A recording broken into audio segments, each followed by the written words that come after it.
Mary Syra, you appear to be very soft-spoken, yet we all know that you are also very fierce. Do you see yourself as someone who speaks softly but carries a big stick?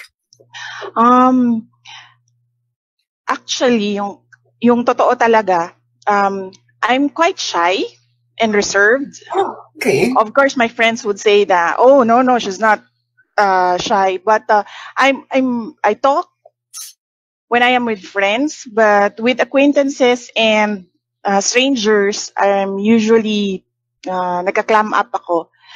So, yan yung isa sa mga challenges ko.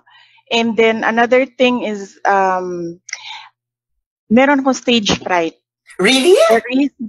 Yes. Severe. Oo nga, no? Hindi niyo napapansin. No, I have severe stage fright na tulad nito. I don't usually do interviews, but I did this for you because I wanted to thank you for all your help to our President Duterte, no?